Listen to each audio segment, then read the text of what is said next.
I'm trying to reach the end zone. You think I'm kinda sweet and you wanna be friends though? It's cool though. Just don't try to play me for no fool, yo. Views from the friend zone. I'm trying to reach the end zone. You think I'm kinda sweet and you wanna be friends though? It's cool though. Just don't try to play me for no fool, yo. Yeah. Welcome to another edition of the Views from the Friend Zone podcast. Happy Sunday, y'all. Hope y'all enjoying your weekend so far. You know what I'm saying? It's beautiful weather out there. You know, we have a nice full panel in the building. So I'm going to start with my left this time to introduce themselves. What's up, y'all? Sensei, how you doing? It's your boy, Real Talk Marv. It's your boy, Cliff Rockbanam.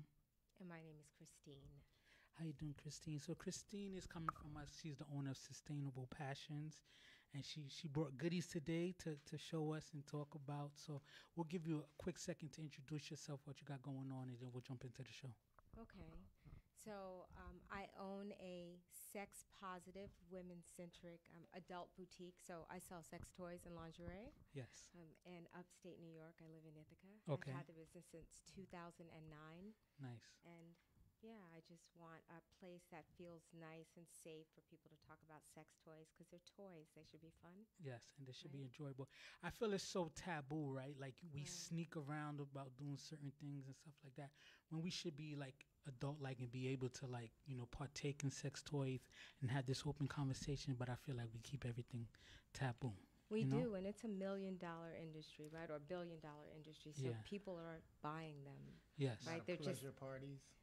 So I started off doing parties, but now I actually have a brick and mortar space. So I started off doing parties because of Oprah. So let's just say that first. Interesting. So I was watching one of her shows, and I didn't really watch Oprah, but I happened to be watching one, and it was about passion parties. Mm-hmm. And I was like, oh, that's kind of interesting, whatever. Yeah. And then 6 months later, I was watching again. Yeah. And it was the same exact show. And I hadn't seen it in 6 months. And I was like, oh, the universe must be telling me something. Yeah. I need to open up a passion party business. Yeah. And I wanted one that sold products that were body safe. Mm-hmm. This industry is not regulated, so a lot of the stuff is toxic. So I'm assuming you've all been into sex toy stores before. Yeah. Don't But it's like you said, I've never comfortably perused a sex store. No. Like, it's always you catch one when you walk in and you like, you know what, I'm bored, let me check in. Right. But I never went in fully as a consumer, a comfortable consumer, like, you know what, today I'm about to go buy a sex toy kind of thing. So my store is definitely a destination. Like people come in to buy a sex toy. Like that's it. Or they want to at least look around. And it's boutique-y. It's cute. And people walk in and they feel comfortable. And I get a lot of couples who want to come in and talk about stuff. Yeah. They ask me questions. I'm not a sex therapist, but I'm a sex educator. Okay. And I was actually a peer sex educator when I was 15. Wow. In my high school. So everything comes full circle. Full circle. Peer sex educator at 15? At 15. That's kind of early. My high school. Daughter. I don't want her talking about no pure no. sex education. So where do you want her to get her information from? See, that's the taboo. That's the tricky part about it. We want our kids to be safe, but we're afraid to have these conversations. So that conversation is needed. Conversation is needed. And I used some of your products on my trip, and it was amazing. So can you repeat that, Clip? Because it was kind of a side conversation. I used some of her products during my Cancun trip for my anniversary, and it was amazing. Amazing. You hear that? So he can speak from experience and not just freestyle on it, you know? So we usually start the show about now, but if you can, like, show us, like, one toy that you like to talk about briefly, and then at the end we'll have a more open kind of thing. So I'll start off with something. She got a suitcase, y'all. I have a Full suitcase. I don't know if you guys get to see, but she'll pull some items out. Okay, so this is actually it's like really non-threatening. Yeah. You know, it's sleek. I'll pass it around so you can feel it. Okay. It's rechargeable, so you know it's good for the environment. Okay. Like all of that good stuff, and it's a vibrator. Okay. So this is typically what we'd call like an egg style, right? It looks like something that could be part of like the Black Panther technology. I'm telling you, isn't it like we're gonna call that baby Wakanda. Wakanda vibrator. Baby Wakanda. That's that vibranium in there. Okay. And so it's just so it's on now. And okay, it's kind of quiet. So it's quiet. and that's a good thing, right? Because ladies out there, you have the kids in the next room. You don't need your vibrator to sound like it's a lawnmower going on in the next room. In the room as soon as, and it's waterproof, so you could do it in the shower or the bathroom. Nice, too. you see. So, now, quick question, because it seems like this. I know it's $1 billion industry, but most of the toys are geared towards a woman's pleasure, right? Yeah. So this is an interesting thing. The sex toy industry really was. Here, you want to hold it? Yeah. The sex toy industry really. Clifford probably used that already on his Cancun trip. That really was about men buying them for women, right? But the first vibrators actually were for health reasons, right? So, nice. So it feels strong. Essentially, women were treated for something called hysteria. Yes, right? I've read about that. So what would happen is a doctor would go in and manually masturbate these women to make them orgasm, and that was supposed to help their hysteria. Release endorphins and stuff like that pent up because they wasn't getting pleasured at home to that capacity. Right. So they then that's real science. The gyno was doing that? Yeah. So then they started making vibrators, and initially the first vibrator was this huge thing that you had to go to the doctor's office, right, to actually, and you see there was all those different speeds. Yeah. The buttons. How does it work? Can you explain it a little bit? So this is for clitoral stimulation. Yeah. Right? And what's nice is that couples can use it together. So yes, a woman could use it and use it on her clitoris, but so can a man. What if your hand is tired? Or what if something else is going on? And you're like, oh, wait a minute, I got this. This is in my toolbox. Yeah, so, right? A man could be using his tongue, his fingers, and that as well. And holding on to that. Yeah, so sometimes you need a teammate, you tag the baby Wakanda in. You know what I'm saying? We got to not be afraid to, like, truly,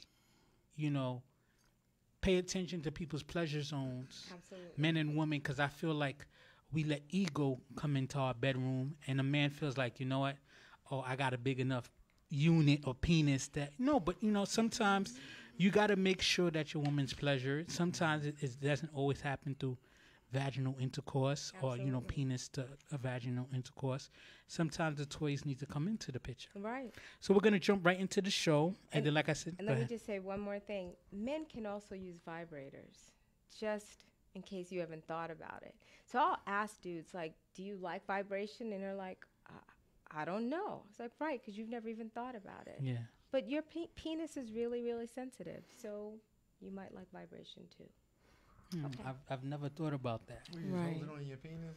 Yeah. So, around the head of the penis, around different parts of your penis, maybe, I've never heard of a man using a vibrator during, like, masturbation and not, like, into butt play or kind of thing like that. So that's interesting. I never even thought about that kind of application. I know there are certain toys, like, specifically for men. My hand gets tired sometimes. I've got a couple strokers in there. I'll show you one Okay, later. cool.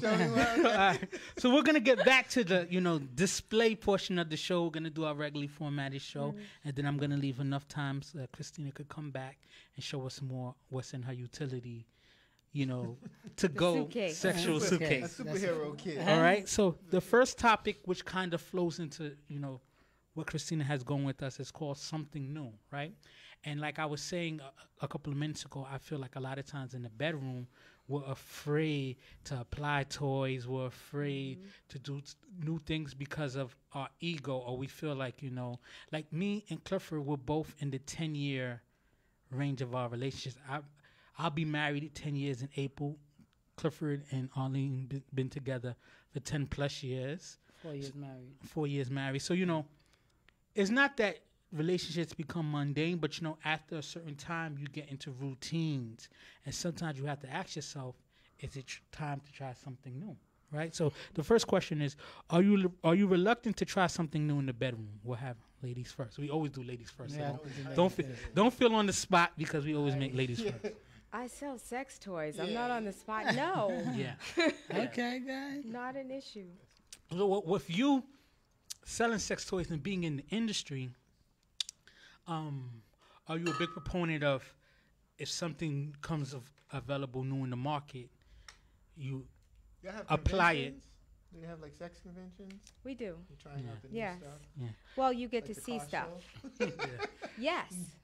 Yeah. Just like that, right? Yeah. So, how often do you try your new products in the bedroom to make sure that you could give it the stamp of approval? Well, so I don't try everything that comes out, obviously, because there's a lot of new stuff. I just came back from a show last month in California. Okay. So there's always new technology. Like, 10 years ago, rechargeable toys weren't normal. Now they're normal. They're more affordable. Yeah. Different shapes come out. So a lot of my friends, frankly, get sex toys as gifts because I'm like, I need some feedback on this. Should I order this from my store? Yeah. And so, like it's just, I might try something. And also, I don't make the assumption that just because I don't like it, another woman won't. Yes. Because we're different. Yes, everybody's right? body's Or just different. because somebody else likes it. Differently. I definitely have a box full of, those didn't work so well for me. Yeah. Right? So I can't be like, I think it's great, but I can say, I know somebody else who really liked this. Yeah. So. What about you, Claire? The question is, are you reluctant to try something new in the bedroom? No, I'm not reluctant to try something new, especially if it's gonna give both parties pleasure. Because sometimes, in sex, only one person getting the pleasure, right? So if it's gonna bring something that's gonna make both of us happy, and I tried some of our products during Cancun, I was very happy with it. Yeah. I came back. Yeah. It spices up the relationship, and it's not all about. Obviously, if you be with somebody for 10 years, whatever, chemistry got to be some idea, right? Yeah. But if something new brings something like, hold on, I never experienced this. So I'm definitely up to if it's going to pleasure both of us. I'm in a situation where I currently don't own any sex toys.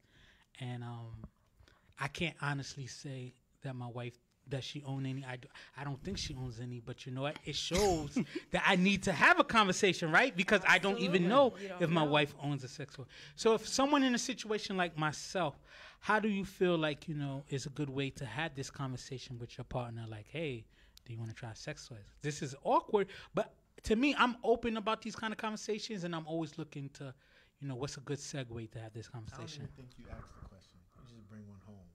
Hey, got something on the child, right? But it's easy to get that, the man's perspective. I want a woman's perspective on that. So I think that's not the worst way to do it. The other way is just to ask. Like, just have the conversation. Like, baby, what do you think about a sex toy? Like, what could, and maybe you go pick something out together. Yeah. See, that's a good group, like I want to say a date, but a nice thing to do. Like, let's go out, try something out. Absolutely. Maybe we have dinner, and afterwards you try what we picked out. Okay.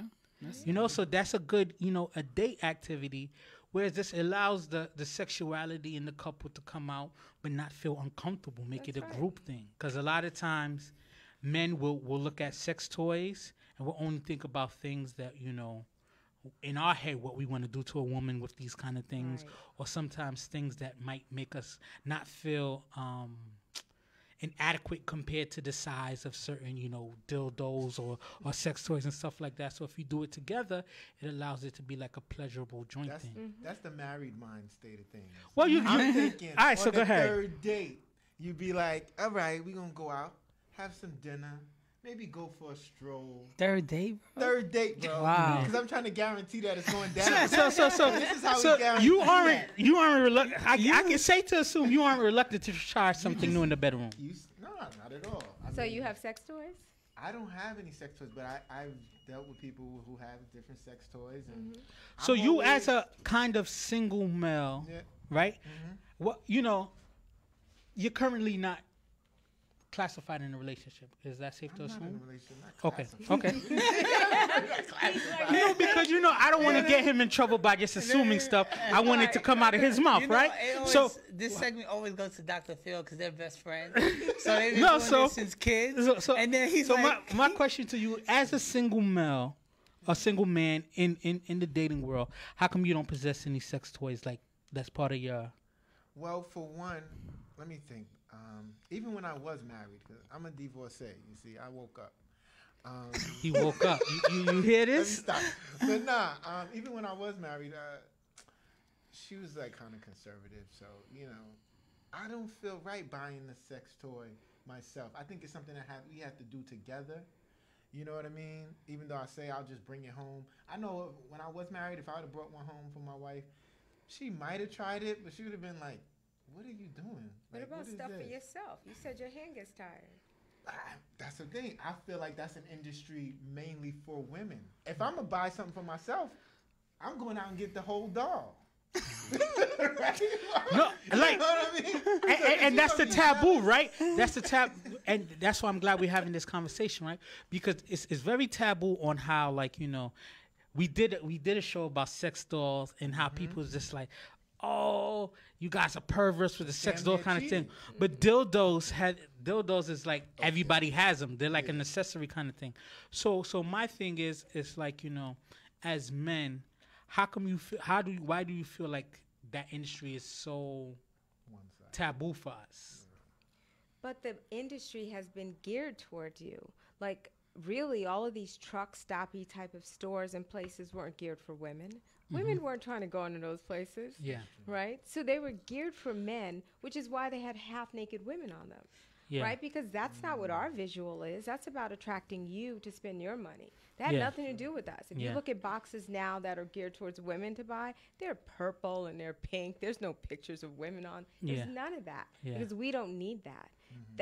That industry really was about men, which is why it's kind of interesting. So it became sort of fetishy because it was about men and their fetishes, right? So that's why you had the woman looking like she was whatever, an ecstasy on the front of it. That had nothing to do with anything because what, your woman was suddenly going to look like that and act like that when you brought whatever this was home? Yeah. No. So as a woman, you meet a new guy, you guys are dating and stuff like that. Are you expecting for him to have sex toys in his forte? Is that something that creepy? If he has a bunch of toys? Yeah. Does that feel Christian Grey, like 50 Shades of Grey? If he has like a pleasure trunk that he opens up kind of thing? At least I know he's open to the conversations. Yes. Right? So also, once again, I've had this business since 2009. So for me, one, I'm really open about telling people that I have the business pretty immediately. Right? Does that change the way men pursue you sometimes when they hear about that? I don't know. I'm sure it does. Was it like, what does it say on your card? Pleasure specialist? It doesn't. It just says owner of the business because I'm an entrepreneur. Yes. This is my business. Yes. You know, that's really it. Like, it has nothing to do with anything else. Does it create false senses of, oh, she's a certain kind of way because you own this business? Because you're very articulate, you seem very reserved, and then someone hears you have a sex pleasure toys business, and then it's just like, does that create false narratives? Oh, I think it surprises people because they have a conversation with me, and then I say, you know, I have a business, it's an adult business, and then I go, I sell sex toys and lingerie. Like, I just get it out of there. And then I'll tell them about the business. And it always throws people off. Yeah. Because, I look really straightforward and, you know, of course I wouldn't have a sex toy. Are you kidding me? Yeah. I'm trying to make sure every woman in America has a sex toy. Yeah. And that's the thing, right? We have to stop putting people in boxes, right? Because, you know, it's like even, you know, when you say you're an entrepreneur or trying to put entrepreneurship, we want us to have to be one kind of business, but there's so many different kind of business. Like myself, right, with the legalization of marijuana, because when we was younger and kids, when everybody was trying it, I was just, nah, it's illegal, it's a crime. I wasn't a narc where I was gonna snitch on you for doing it. I just never did it. You had to walk me home high as hell. Yeah, but now that it's becoming legal, I want to not only be open enough to try certain things, but I also want to see how I can invest in it. Absolutely. Try to start a dispensary. That's kind of, you know, we'll talk more about, you know, business aspirations later on in the show.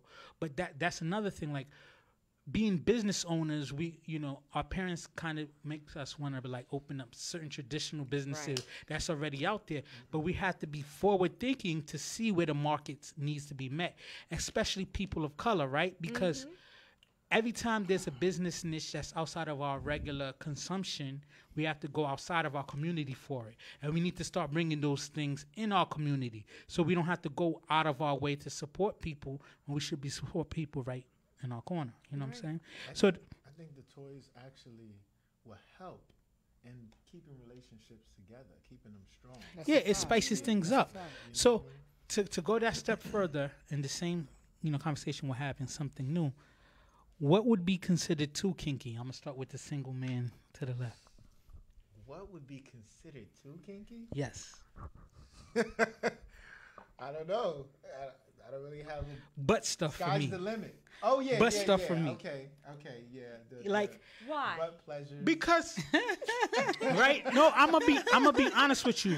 Because why? I'm open-minded, but at the same time, it's just like anything that makes me feel as if I'm doing activity that's geared towards homosexuality makes me not comfortable. I'm not a homophobe, but at the same time, butt play, butt plugs, butt beads, all that kind of stuff like that is not something I want to particularly have done to me. But I know if you educated, you realize that one of the biggest pleasure zones for a male is the prostate, and prostate stimulation is something everything that feels good is not good for you. Yes. So But why do you think? Now, see, this is the thing, because I've done workshops with people, and women will say, like, I had a woman say to me once, "Oh, if he likes anal stuff, he must be gay. Or he's bisexual, or and he's I said, down low." Why do you think that? And she said, "Well, because it's delusional, because he wouldn't." And I said, "It's not about the action; it's about the person you're engaged with." Yeah. So if you like a man going in your behind, then yes, you may be gay. But if you like a woman doing it, that doesn't make you gay. And it's tough because, like, I know it's 2018, right? Nah. I know it's So 2018. even if you have your woman putting on a strap on, It's called pegging. I was about to say, on. right? It's called pegging. If you met a man Pegging. who's like, "I'm really into pegging," will you Right. peg me? Will you still be open-minded enough to think that he's completely heterosexual? Why not? I think that's more because she's in the industry. Yeah. I'm gonna speak from a man's perspective. Absolutely not. From I'm- a hetero man's perspective who hasn't been around a lot of this Yeah. sort of activity. And I'm like, not gonna- imagine the situation that I'm in. Like I told you, I don't own any sex toys. I'm not even sure if my wife has any sex toys that she openly shares with me. found out, bro. I'll probably find after this show. After this show, I know we're gonna have a conversation, right? But to me, it's just like I couldn't even imagine looking, knowing my current situation. Look at my wife and say, "You know what?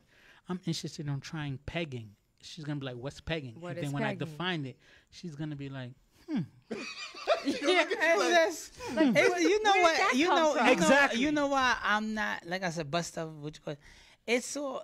I work in kind of that's like me being in Oz to me, like some Oz kind of. I don't want to be. I'm a very masculine man. I do not want to be bent over and strapped by a woman. It doesn't feel right, and it's not my thing. besides for the thrusting is power a thing. dominant act. Yeah, it's Yeah. a We're power. used to doing the dominant act. So now, We're most vulnerable when a woman is giving us fellatio.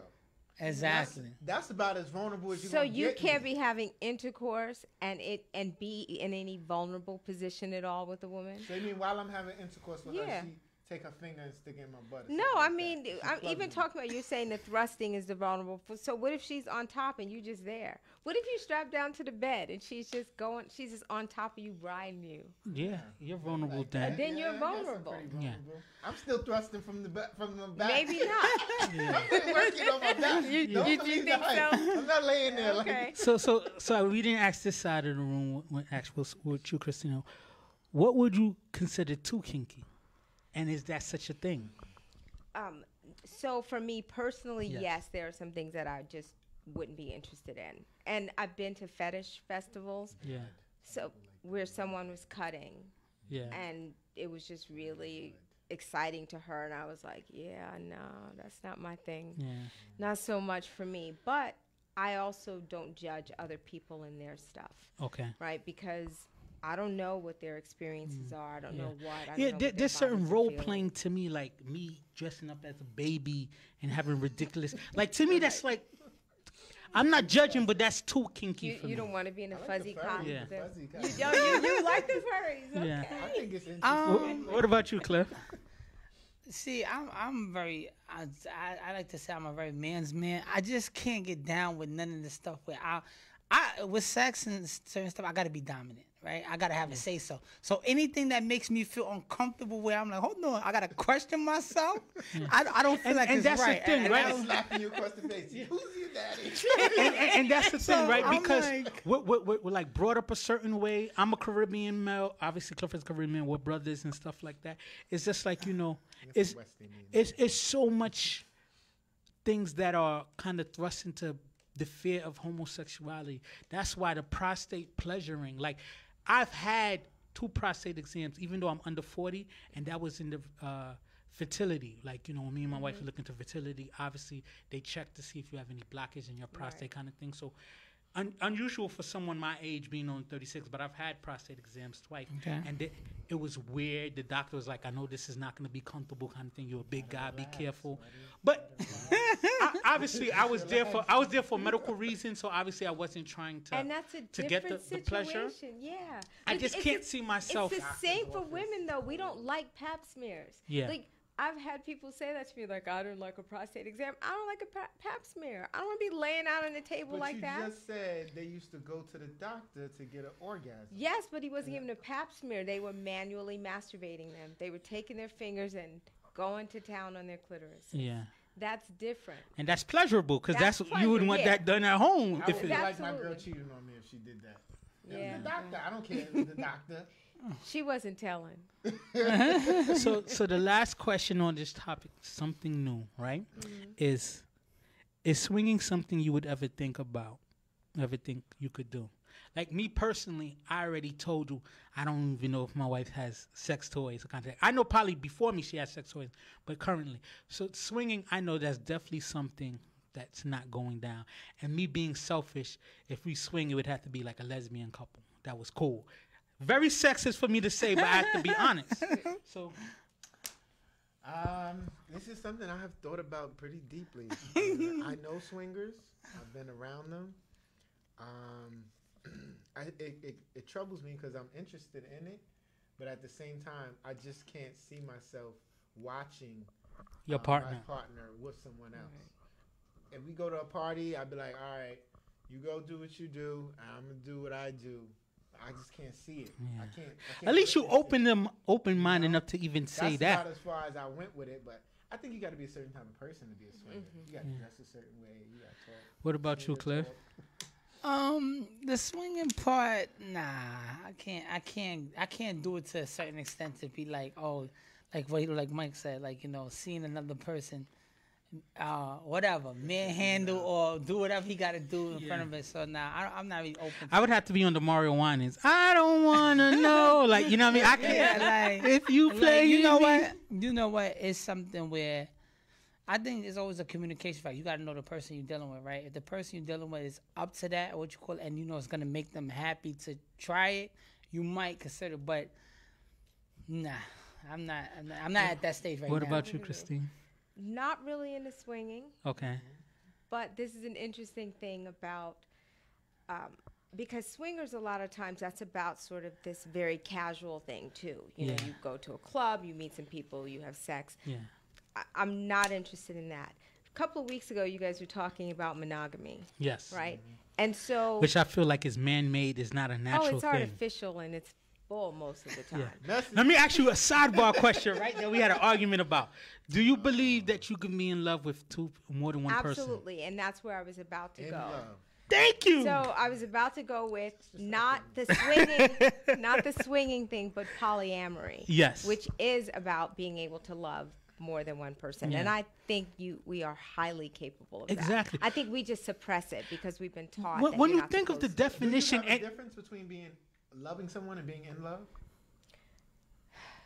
Yes, absolutely. 'Cause But that's- I don't believe in that whole falling in love thing. I think that's kind of crap. Okay. Yeah, like I And- think we create this thing like I'm supposed to just lose all my sense in my mind and be Yeah. like, oh, he's just no. Like I think we choose to love people, and then it can be romantic Mm-hmm. and all of that stuff, and then the in love thing comes with that. That's sort of growth. You can have that in love thing for more than one. Why not?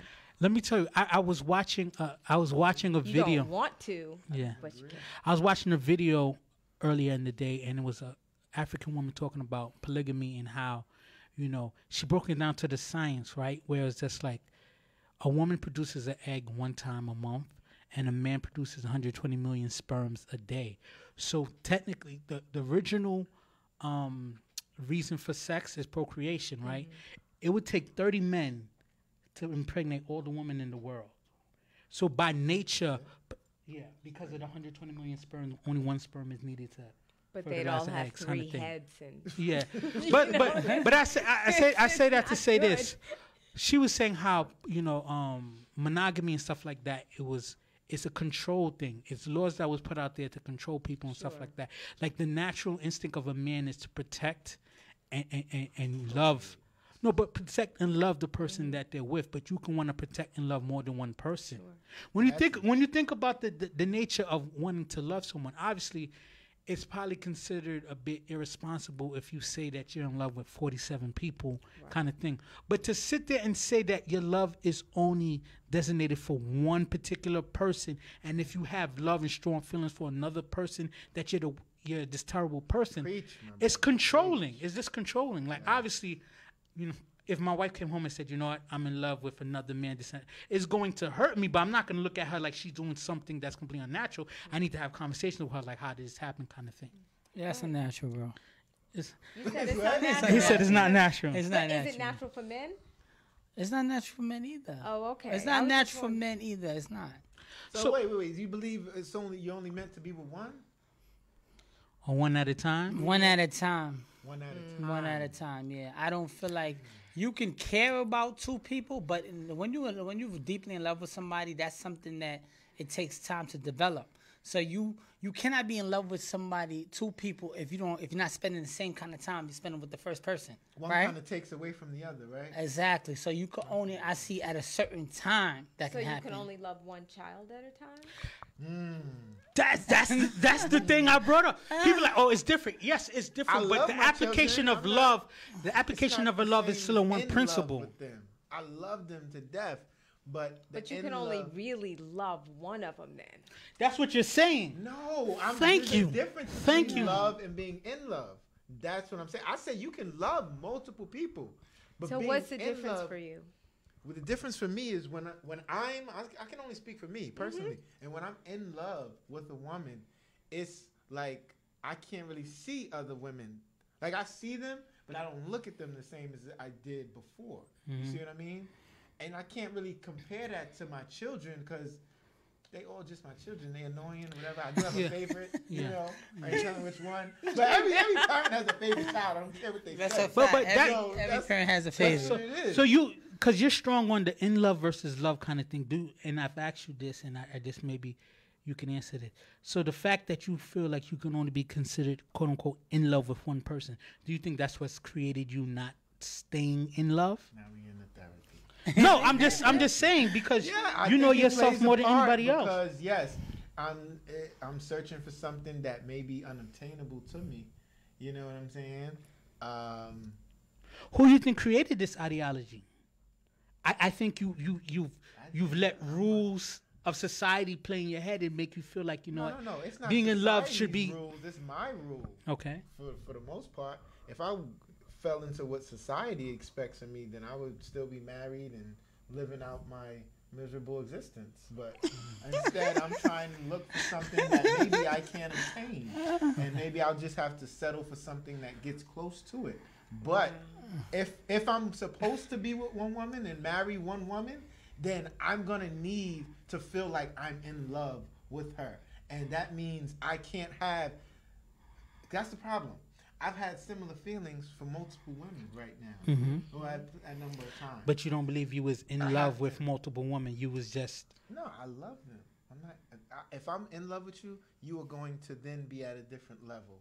The feelings I have for you will be at a different level. It's even more confusing when you break it down that way. It just worries me that the idea that being in love means that I need to be deaf, dumb, and blind to everything. Exactly. Else. Because if that's the definition of in love, then I don't want to be in love kind of thing. So let me ask one last question before we move to the next topic. How do you feel about voyeurism? I'll start with you, Christine. You mean like watching porn or watching somebody else? Live. That's voyeurism. The actual live artistic version of voyeurism versus just watching porn. like live performances of voyeurism? Oh, I don't know that there's any real difference between either or. Sex is sex. You know, like those odd wide shut type secret events that people come to, and there's voyeurism. Not even swinging, but like the actual watching the voyeurism. But then that becomes a sex show, right? Because it's created. It's really something that's this artificial thing, right? That's created for other people. And for me personally, it's not even like I don't think it's interesting. Sure, but it's not like I'm like, oh, good, I want to go see other people have what about sex. You? I would do it. I haven't done it, but I would definitely do it. I think I'll be open to it, to seeing what it's about. Like I'm not really into porn as much before. As a kid, I was into porn. Now I'm like, I'd rather do my own thing. Right? Yeah. Make your own Cancun movies. I want to act it out. I want to act it out, but I'm open to seeing it. What about because you? You know what it is? Sex is about getting better, right?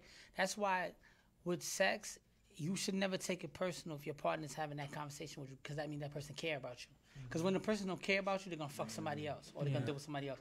But if they take the time out to express that, that means that they want to build something with you. Yeah. That's how I look at it. So what do you think about voyeurism? I wouldn't be against, watching it or being in that environment, but I've never experienced. Well, have I? I'm trying to think. I don't know. Like the neighbors down, like hooking in. I mean, in college, you got to share rooms. I've been in a situation where a roommate brought somebody home. I was like, oh, he's pounding shorty out, and then I left. No, I was a wingman one time, and my boy had this girl. We was in the dorm room. It was on one side, and he was like, yo, you got to take one because her cousin like you. I didn't really like her like that. So I was Yeah. All right. It's called taking one for the team. I'm going to take one for the team. But did you watch your boy get down with his... It was dark. I didn't really watch. Yeah, I was kind of in the same situation. But, I could hear what was going on. Okay. All right, cool. So we're going to move on to the next topic. The next topic is, what are you waiting for? And a lot of times, like you being an entrepreneur, you kind of said that, you had that aha moment when you saw the Oprah show twice, and it was just like, this is a particular business to look into. Me personally, and we always talk about it, I want to be an entrepreneur. I want to do my own thing. And I know I have the mindset to run business. It's finding that particular notch or that, niche, I should say, that I would really want to go into. And I was watching something earlier, and it's a comedian called Kevin on Stage, and he was just saying how a lot of times we use the excuse of not having everything to prevent us from taking that leap of faith. So the topic is, what are you waiting for? The first sub-question is, why do we wait for things to be perfect to chase our dreams? We'll start with you, Christine. I don't. But why do you think people do it in general? I think that people do because of fear. Yeah. Right. Yeah. So I like science fiction, and Frank Herbert books, the Dune books. They would say fear is the mind killer, right? And I really do believe that. I think I had my first business when I was 7. Yeah. So I'm one of those people, and you cannot be afraid to fail. Yeah. Right. 'Cause that's the biggest thing, the embarrassment of failure. Right. Like even with starting this show, I was on a prior show, and then I was just like, if I start this new show, I don't have the audience that I had in the last show. It's going to fail. It's going to flop. But then I just learned, like, you got to go out there and create something, and it'll get better if you have a passion about it. You'll learn from your mistakes, and you continue to learn to grow your brand kind of thing. So, Cliff, why do you think people wait for things to be perfect before they chase their dreams? It's because a lot of people follow the same format of society is, right? You're taught to go to elementary school, go to junior high school, go to high school, and go to college, and then try to get a job. If a lot of the times, if in society we just say, after high school, let me go to trade school, start my own business. Instead of going to college and getting 4 years and then coming out on 60, 70 grand, and then they offer you a job for $35,000, and they tell you figure it out. Yeah. We go by society's standards. So a lot of the times people don't take that leap of faith because society says this is how you're supposed to do it. So people don't go outside of the box and say, you know what, I need to start it. And I'm in the state right now. Like I'm at a point in my 30s where I'm like, I got so many great ideas, but I don't put it together yet. But I know at one point it's gonna come and it's gonna be good. Yeah. But it's because I'm still in the society standard. Work until I build my capital, and then I can start something. Yeah. That's what I think it is. And another thing is just like, we always hear success stories, and we always feel like it was some kind of magical path to that success. But it's trying something and going at it. You have I must say one thing. You know what? A lot of times, I like to watch the Shark Tank. Shark Tank is a great show to make you feel like, you know what? Let me take a chance. Because I started watching Shark Tank, and I'm like, yo, you see these little kids coming up with these ideas, and you're like, damn, I'm 30 and I didn't think of this. Yeah. But it's one of them shows that is just not something that is going to help you start now, later. But you know, you're right, though. A lot of times society, you're built to do certain things and go about it certain way. So people scared, like fearful to take a chance. And another thing is paths, right? Like we look towards paths that we feel are easy to make. But sometimes it's going through the woods, hearing the scary noises and stuff like that. That might be the path you need to go down. But a lot of times, because there's so much unknown and mystery down that path, we go down a path like, hey, if I go to college, I get this degree, I work in corporate America, maybe that's an easier, more comfortable path. I don't know if you remember or if you even played, but I created a game. It's a couples drinking game. It's called A Couple of Shots. And I made this while I was at work. When I used to work the night shift, I had a bunch of time. I wrote out all these different couples questions. Don't get too detailed. Yeah, because that sounds good. You might have something you can. You might have somebody who has the capital and is going to use this such a business. Be careful about we're not sharing ideas. We just a little snippet. No, there's no game. There's no game. No, but you see, as go long ahead. as it's trademarked, I had left. He's not trademarked. It's trademarked now because I mentioned it. That's not how that works. I left it. It was like I was helping my mom take some stuff out of storage. It was in her storage. I had forgot about it. You know, you get so caught up in life or whatever. But when I was doing it, I was so excited about it. Right. And I had tried it out on my family and friends at a barbecue. Everybody who's played this, I loved it. So I had a great time. And my cousin, he just recently came up with an invention that he is now investing in, like paying the capital, because it costs money to get started. Everything costs money. Everything costs money. And that's, I think, one of the things that really stop people, besides the fear, is they're like, where am I coming with the capital to get started? You know? But I think, and what I'm learning myself also is, right, it's our idea of what it is to make it, how big things are.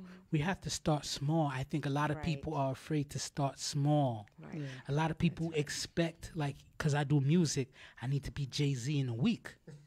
Or because, you know, I have a passion for business, I need to be Elon Musk or all these great. And don't get it twisted. You can get there, but your path might be a little bit different, and that's what we have to do. And you don't know what their path may be, exactly. Because we're seeing them finished, right, but we don't know space. We didn't the road see them to it. That place. Your game, you could have done 100 of them, right? You do it, and then, because I've seen versions of stuff where people go, they do a limited edition version of it. It looks a little homemade, but it's okay, and they'll sell them, and then they make some money, and then use they that get money them to go back and invest and and they build reinvest it in. But it is the thing about being able to start small. I've met so many people who've opened stores, and they will open in this big giant space, and then they close shop early because they don't 3 have months later. the clientele to sustain that. I always tell people it's about sustainability. Right. If you open up something where it's just like, you know, in the beginning you have small clientele, but you can sustain that business model, that's how you grow. I think a lot of times we have to focus on a niche and then feeding that niche so you can grow it to something else. So the next question is, why are we so afraid to fail? Because we are taught, I think, that we have to be successful. Right? Like but success is overcoming failure. But a lot of people don't see it like that. I think it's like, you know, when your kid falls down and you like want them to do this. Or now I tell people I'm not a everybody gets a trophy kind of person. Yes. Right? Like you don't deserve a trophy, you're not getting one. Yes. Maybe you get a certificate of participation, but if you didn't do really well, beat it. Like you have, and I don't care if you're like 6. I'm that person. You can tell Bella to stay away. I'm tell Bella to stay away. Please, you know Bella. So what about you, Cliff? Why are we so afraid to fail? Because it hurts and it doesn't feel good. It puts you in a certain space, like, you know, things are not going right. But that's when you're younger, I think you have those kind of feelings. But when you're older, sometimes you need to hit the floor to get it started. That's why I think it's all the plays. I think when it comes to that, like the age factor of it, right? Because when you're young and you fail, or you got a 60 on that test, you failed the Regents, and your man moving to the next grade, and you got to explain to him why you went to summer school, and you still not going to the next grade. Like, yo, damn, you got to stay in the 8th grade again. That motivates you. But you said something. You say when you're younger, you're embarrassed, but when you're older, hitting the floor, it makes you say, okay. But now I know what I need to do. You guys both hint on something that's critical, and I think we're afraid to fail because we're worrying about what other people are going to say, or how we're going to be judged. That's a fact. And now I'm starting to understand, like, look, failure is letting a setback completely destroy your path. That's when you failed. Yeah. Like I said, we've been doing the show for a year, and then, you know, some episodes will have like 9,000 views. Some episodes will have 1,000 views. And I'm like, what did I do during the 1,000 view show that we didn't do during the 9,000 view show? But at the same time, people consume things, you know, at the rate that they consume kind of thing. I feel like as long as you put a good effort out and really try to have a good product out, you didn't fail. Yeah. You have more wins. You know, some wins are better than others, but you didn't fail kind of thing. Why do you think you're so afraid to fail? Well, I'm going to answer your question, but my thought in it is, I think failure is something that we put in our head, and it keeps us from taking chances or what have you. I think anytime you put energy and time into something that you enjoy or that makes you happy, you can't fail. Yes. Honestly, like if I was to, you know, somebody tracing their dream of being an NBA player, right? But they love to play basketball. So all they do is play basketball. They never make it to the NBA, but they were able to sustain a career somewhat, or they was just able to play basketball and enjoy that. You didn't fail.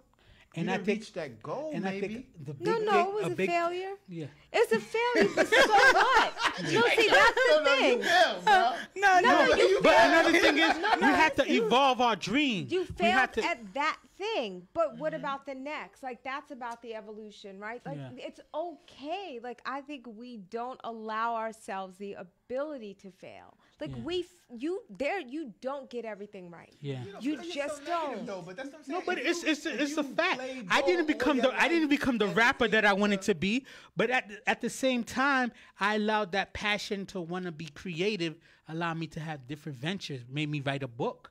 It made me doing this show now, right? Mm-hmm. So, and all that came from my passion to want to be creative, to have a voice. Mm-hmm. And now my voice is different. Now I'm not a rapper, but now I'm a podcaster. Now I wrote a book. Like he said, he wrote a book, right?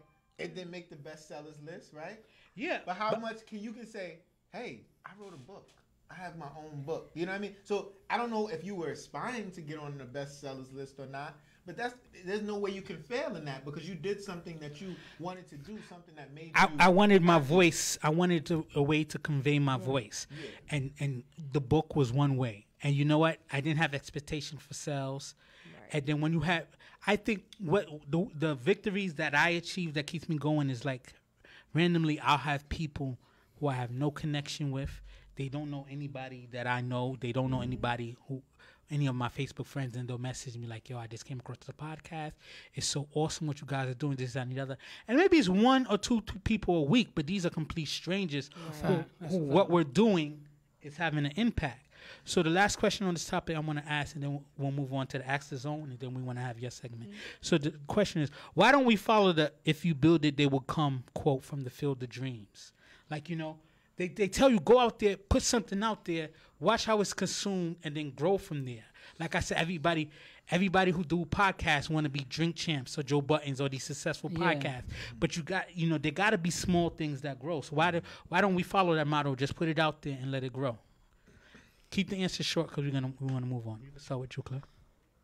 I think it's like people are afraid. Like, you know, people are afraid of just taking the chance. And, you know, it's like you said, our podcast, there's thousands of podcasters, right? Everybody tell me, even when I come across, like, yo, I watch the show. It's a good show. I want to do the same thing. I said, yo, just get a team, whatever, and make it happen for yourself. They want to ask advice, whatever. I'm like, listen, You know, it was my brother's show, and I came on, but I learned a lot. You know, get a team, and it's about expressing yourself and just making it happen, finding a certain space. But people don't want to do it because they don't know what kind of reaction they're gonna get, right? Yeah. Or what kind of popularity. So people worried about other people say. I think. What do you think? Why do you think people don't follow that? Because you follow that model, you built it, and now people are coming to your store. Because this is the thing. I did research. I did research for a year in terms of figuring out before I opened up the store. But even in terms of just anything else, like if I think it's a good idea, then I'm assuming somebody else must think it's a good idea too. That's the key thing. So it's like, okay, so how do you find all those people who think it's a good idea? Because I'm not unique. Like I'm just willing to try some stuff. And if it doesn't work, then you try the next thing. Did you die? There's a famous meme. Did you die? Like after you feel a certain thing, and you didn't, so you keep going. Did you like get started in this industry because you had a real passion for toys and you love toys, or you said, you know what, I think this can be something that really grabs people because everybody loves sex, so let me just take the toys and, you know, work off that? Or was it because you had a passion for it? I had a passion for people having the conversations about sex. I think that people should have good sex. Absolutely. Right? So when I speak sometimes to people, and I'll speak in a college class or something, I'll say to them, you have to repeat after me that bad sex is unacceptable. And we start, and the first times they'll be like, bad sex is unacceptable. I'm like, what the fuck is that? Like, I need you to speak it out like you mean it. I need you to say bad sex is unacceptable, because we accept all of these things. And so the store is, that's why I sell lingerie, but that's why I sell massage oil and stuff. Maybe you don't get a toy today. Maybe you get something else that makes you feel sexy. Or maybe it's something about engaging with your partner. That's what it's about. It's about being able to be open to the experiences. And be comfortable. So that's why. So it wasn't just about toys. It was about that whole thing around it, the conversation that's taboo. I want to knock that wall down. We're going to have the conversations and have them comfortably and happily and safely. Due to the interest of time, we're going to move on to the Access Zone segment so we can have time to display the toys. So the Access Zone question, if you've been watching the show the last couple of weeks, is we have people who ask us, can we discuss questions that they have, and they like our mindset, right? So it's sort of like a Dear Abby kind of thing, or, you know, those kind of columns and stuff like that. So this week, and it kind of touches home because, you know, I'm in all kind of different groups. One of the biggest things I'm in all kind of groups because I like to gain people's reaction to things and different mindsets. So shout out to the Ben the Train group. Yes, right? So this week's question is, my girlfriend and I have been together for about 10 months, and I met her on Facebook in a private sex group. We both are still in the group, and I asked for both of us to leave the group, and she refuses. It bothers me because she still participates in challenges that they post, like nudes and such, and I feel there's a bit of flirtation with others. I don't think she's cheating, but it bothers me. What should I do? The only reason I'm still in the group is because of her. And this touched home because I'm in a whole bunch of groups, and you see people post stuff like that. And then you'll see women post news and stuff like that. And my thing about it is, like, if you in these groups, you got to keep that same energy. You can't meet her in this group acting a certain way, and now she's wifey, and she can't be that way. That's how you met her, and that's why relationships fail, because we meet people. People show you who they are, and then you want to change them. You're the one who's bugging, not the person. Okay, you can go ahead. There's nothing to talk about. You just answered the question, because a lot of the times we get in a relationship and everything started off golden. You know, this is right. And then either the man or woman, they caught them, and then they say, you know what, I'm going to show the real me now. I got it already. People get comfortable, and then they try to reverse the situation. I'm saying, you know, this is me. I don't gotta act a certain way. So I think a lot of the time people pretend a little bit until they get what they want. Yeah. And then it's one of my biggest things is for a woman to come off as a freak or act freaky. To answer the question, he's bugging out, because you met her in this sex group. You know what kind of behavior she was into before. Obviously, you wanted to change her, but she's not ready to accept that level. She's gonna come around eventually if she care about you, right? That's what I always say. If somebody care about you, they will make. But what if she cares about you, but this is who she is? But you gotta accept that because you met her there. That's Lance. I don't know this guy's name, but his name is Lance. If you seen Players Club, and Diamond told him, you met me there, Lance. That's where I met you. Exactly. Now you my boyfriend, and you mad because I'm still working at the Players Club. No. You can't get with somebody and say, oh, I met you out here wilding, but I'm going to change you. No, she was a wild one when you met her. She's going to be a wild one after. You loved her as a wild one. Accept it. Yeah. Is that definitely a dude? It is a dude, yeah. Okay, because I didn't hear him well, say females too. The same No, thing no, applies. the same. But what I would say is just what you all have been saying. Like, people send out their representative, right? Yes. But her representative was evidently in the group, so I don't know why he's confused. Exactly. Now. Like my dudes be like, they want a freak. You meet a woman who's freaky, and then all of a sudden now that freaky can't be displayed outward. Right. And there's the old saying, you want a woman in the streets and a freak in the bed. But if you met her as a freak in the streets, then obviously that's the energy that attracted you to her. You got to kind of understand that. Bruh, my advice to you is you better embrace her and accept her the way she is and get on the bus. Or you got to leave her alone. I don't know. Was he asking a question there? What should he do? Yeah. He should grow a pair and accept her, love her, and all her freakiness. And when she put those nudes on, be like, "Damn, girl, you still look as good as you did in the bedroom the other night." You know what I'm saying? Put it out there so everybody knows that. I mean, and another thing you gotta understand is in these groups, people screenshot people's activity. People already seen what she got if she's posted to this competition. My whole thing is if you met her in the sex group, buddy, right? Now you want to get insecure about shit. That's on you, brother, because you knew what you was dealing with, right? So my whole thing is she's not gonna leave this group, and she shouldn't have to leave this group, right? What can you do to say, you know what? Maybe y'all need to take naked pictures together and put it into the group. Nah, people maybe know what's going on, right? Maybe he needs to leave the group if he can't deal with that energy. Listen. This is how you build the insecurity is. You know what it is? You take naked pictures together. You holding it or whatever. So everybody know that's you. Oh, damn. That's Kevin now. Oh, you put it out there. Take your own pictures. And then when the girls be liking your pics and see how she reacts. See how she reacts. Exactly. She's not gonna care because she's partaking in these. But he needs to put the same energy with her. Yeah. In order to connect. So close us out, Christina. What do you feel? What's your advice to him? I'm with the grow a pair. Like either you stay with her and accept her as she is, or you move on because what else are you gonna do? Because you'll both. You can't change or play a game in the 9th inning. This is who she was. This is who she will be. That's a fact. You know what I'm saying? So if you're not comfortable with it, you got to either leave the relationship or leave that group and not pay attention to what's going on. For you, bro. Yeah. You ain't built. Cool. So now we want to take a couple of minutes that we do have to allow you to go through the trunk and give us more information. See a couple other things? Yes, and also let them know if they can support your business online if they're not in the Ithaca area. Wow, she got the brown hornet over there. Well, this one is just funny, just because I thought that people should see this, and so this is what I tell women too when they're like talking about getting this kind of thing. If you're with a man, I'm like, don't bring anything that's competition to your man. Yeah. So don't, if he's a white dude, don't bring a big brown dick. Yeah. Like, don't do that, right? Yeah. And if he's a black dude, he don't want 2 dicks in a room usually. So do not do that. But I've had women be like, no, it's okay. I'm like, no, I'm telling you, don't do it. Yeah. But this is just funny because, a man's penis can't wiggle like that while he's stroking you.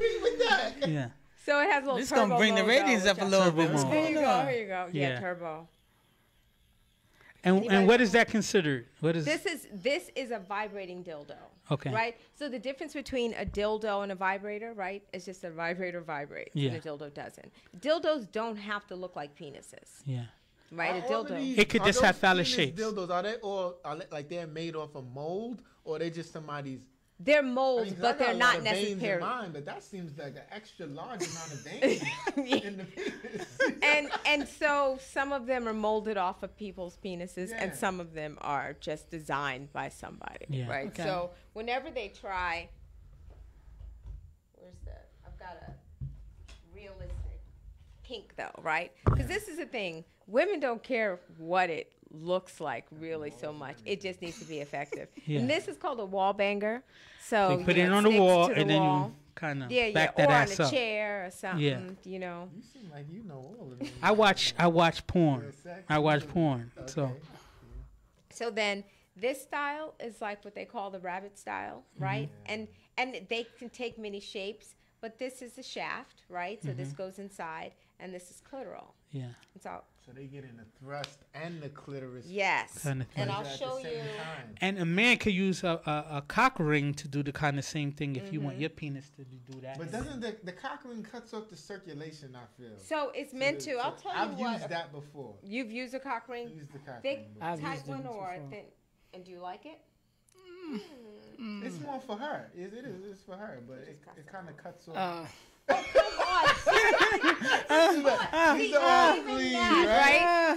Look, he's like, I don't want to touch it. I gotta go back to work. You know, so this is the clitoral and the penis Right. vibrating Will dildo. you touch this one? Is this okay?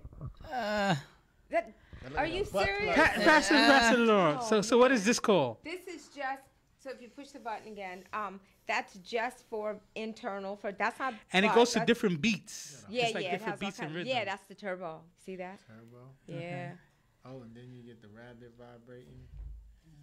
It's a whole lot of stuff. Man. So real quick, show us something that us men would be happy to like bring to the keep in our bedroom. chest, keep in our pleasure Or we chest. can use without her.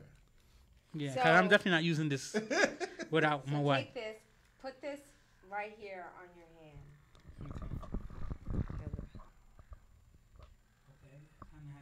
Almost a suction. Right, so it has different speeds, and that could be also used on the head of a penis as well, Okay.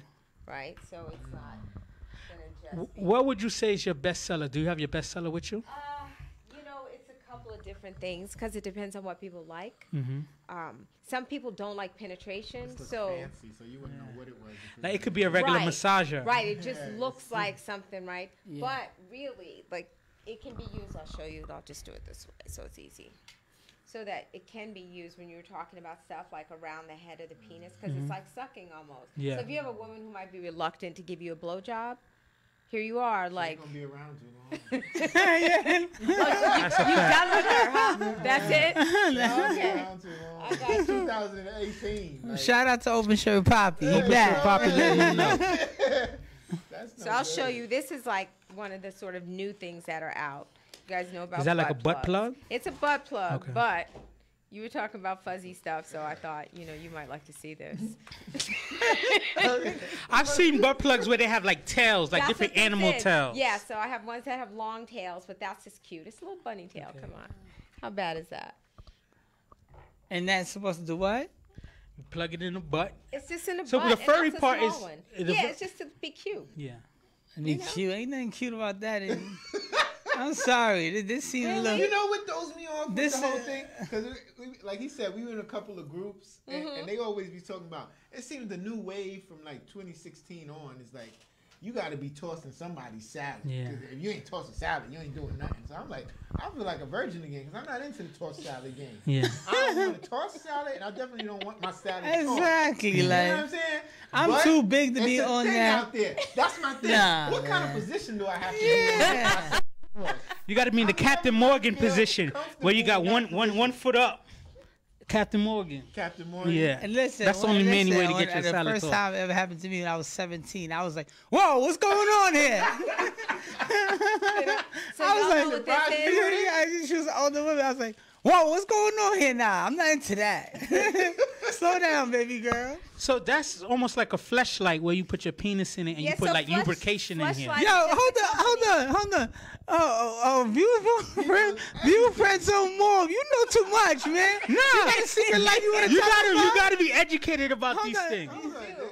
So you put lubrication in there, Right, and then and you. Hard to get my penis. No, it's but with not. lubrication, like not all vaginal holes are just huge and inviting. I see. More, what I'm saying? we might have to open up a store for you Yeah, over look here. grab action Look to at it. that. We might have to open up a store for views, friends on more. Now this one I can get with. Yeah. I can get with this one. So this is something that you could have had yourself, right? Yeah. And this kind of thing actually is also sort of you hear a sucking sound. So it's also reversible. So if you want to feel that inside. Yeah. So then this kind of feels more like an anus than a vagina. Oh, you got the ridges. Now you feel the ridges. How you know what an anus feel like? That feels more like an anus than a vagina. Is all I'm saying. You there, my boy. Listen, I'm all for talking. I'm all for talking. Oh, But I gotta go. You gotta be an adult, man. That's why we having these grown got conversations. you. That feels more like an anus. So you never done anal before? Huh? Yeah. Does the anus feel like a vagina? No, it definitely. Okay, so that answers all the questions. So you know what those are then. That's Yeah, the anal beads. anal beads. Dude, Friendzone Morph got a lot of knowledge on this. You got to be educated about everything. thought Ask you me was- about taxes. I Ask thought me you- about I thought finances. you was just I Langston hold you down. Hughes. So I've never used. I've seen this done in like adult film, but I've never used it. You know, Just the beats. depending on a woman's pleasure Can you point. demonstrate? I don't mean on clips now. Just, So let's how did you pretend. do Yes. Let's pretend since this feels more like an anus. Yeah, So she's clowning me on the low, but so it would be lubed, right? And you put a little lube in there. Yeah. And then it would go in as much. as they can take? Yeah. So and then so it can go a little further. How long that joint is though? Like really? and then you deep pull is it the out anus slowly. going? You pull it out slowly. And Now, not now think rush it about out. this, right? You shit, right? Your shit ever look like this? Like, no, it's usually. But it's coming out. It's different. When It's coming not out really. than It's still going coming out in. of the same And space. those Like shits people hurt when they. if they're hard, if they're little So like this, we gotta push we it out. gotta wrap up soon. So, do you have one more thing you want to show us, and then also let us know Where can how we people purchase could this stuff? purchase Yeah, stuff, so reach I'll out to you. show one more little. This is sort of cute and little. So this Okay. is just simply a clitoral, but also I found that men also like the idea of this, and so. And why do men I'm like not the gonna idea of ask this? you this. So just put it sort of on the tip of your nose, just to get an idea. Oh, not gonna get happen. out- I'm not even asking. Ah, Forget you, man. So I feel that's cool. Like, why would a man? Where would a man put this? So on the tip so of his once penis? again around the tip. So you know this edge of your penis around here is really sensitive, right? So it's called rimming, right? If somebody's using their tongue Yeah. there, why not sort of? That's a way to sort of test vibration right along there and stuff as well. Look at he's like, oh, look at that. So something so simple, right? It's Yeah. just a bullet vibrator, but it has a little tip. Cool. And All right. So, Christina, thank you so much for being a guest. Let them know Sustainable Passions, where they can reach you. and let them know about the sex parties. You could come down to the city and present sex parties also. I do. So the easiest way to reach me really is by email. It's sustainablepassionboutique@gmail.com. I do have a website. I don't usually sell on the website, but I've had a lot of people call me because they really have a lot of questions. I really do function as a sex educator. And I have the store number, 607-280-5950. And that's And it. where's the store located? It's Just in in case- Ithaca, New York. So Okay. Sustainable Passion. Sustainable Passion. Okay. We'll post stuff in this video as well in the comment section, so you can reach her on the Sustainable Passion page, as well as the number she just gave. Right, because I'm on Facebook. And then that way you can, contact her directly, see if you could set up a party. Maybe, she'll have something where she can, you could order from her or however it goes. So do you want to give out any shout outs before we head out? No, this was a lot of fun. Thanks. for Definitely having was. me. Definitely. Definitely. We learned stuff. We learned Clifford's not man enough to hold on to sex.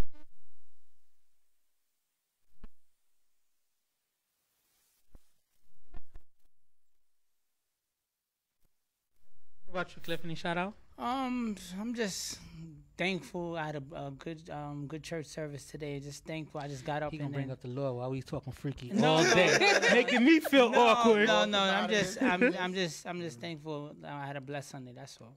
Just thankful. Yeah. So I want to do a quick shout out to like all of my creative people doing their thing. Shout out to my boy Dejo Ashwood.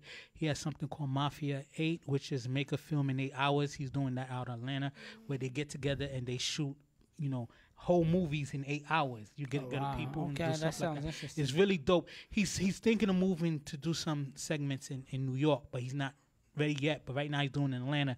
So if you're in Atlanta, hit up Mafia 8.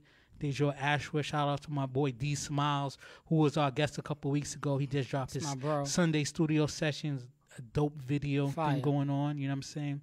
Who else I want to shout out? Shout out my boy Steiner. He has the Live Life, Love Life. Sometimes you see me wear his T-shirts, you know. Shout out to all my podcasting fam. There's so many people, but I love being around creative people. I like us to get together and cross-promote and just keep doing our thing, you know what I mean? So everybody keep doing your thing, and that's one love. What about you? Shout out to all the, what are y'all, Leos? Leos, and now is it Libra season? Not Libra, Virgos. So shout out to all the Virgos. August 25th, is that Virgo? Yeah, that's Virgos. Oh, my cousin Monique, her birthday just passed. Shout out to her. Cousin Cheryl, she's a Leo. Her birthday just passed. Shout out to Amanda. We miss you. Where you at? Yes, yes. Greedy Gut. Also, Amanda, a.k.a. Greedy Gut, she sells organic soy candles. She always forgets to promote that, but I'm going to promote it for her. They smell awesome. And she does deliveries all around the city. So Amanda Greedy, you know, her Instagram is a Greedy Gut. Candles from Amanda. You could have Crystal, right? Christine, sorry. For the sex toys, and you make a night of it. Make it a combination of it. So we out there. Thanks you for coming through. One love, and like I always say, go out there and chase your legacy and not liabilities, because your legacy lasts longer. And we out. Peace. Views from the friend zone. I'm trying to reach the end zone. You think I'm kinda sweet and you wanna be friends though? It's cool though. Just don't try to play me for no fool, yo. Views from the friend zone. I'm trying to